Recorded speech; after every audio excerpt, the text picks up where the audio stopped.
بسم الله الرحمن الرحیم. السلام علیکم ورحمۃ اللہ وبرکاتہ. ګرانو مینوالو، ګرانو هیوادوالو، ګرانو کتونکو، لډیر مودې راهیسې مې تاسو سره په ژوندۍ بڼه باندې د زړه خواله نه وکړي. تاسو نه بخښنه هم غواړم ځکه چې څه زما خپل درسونه ول او څه زما خپل مصروفیاتو د هغې له امله مې ونه کړی شو تاسو سره خبرې وکړم. خو کله ناکله بیا داسې موضوعات داسې پیښې رامنځته شي چې موږ دې ته مجبوره کړي چې خپل اواز موږ اوچت کړو. د وړوکي ورور احمد قریشي ویډیو کلیپ مې ولیدو او د سترګو څخه مې اوښکې وبهېدې.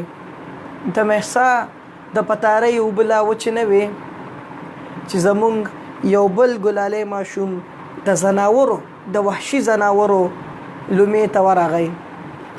زموږ هیوادوالو صرف کار اواز اوچتول دي او بیا مخې ته رسول د ستاسو په لاس کې دي.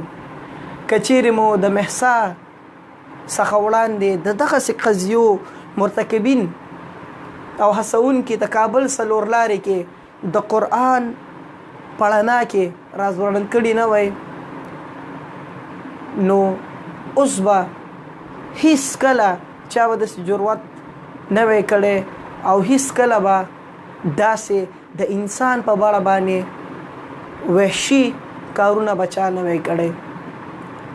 خو موږ ټول له معلومه ده چې اوبه د کوم ځای نه خړې دي. سل افسوس، سل افسوس. الله په امان.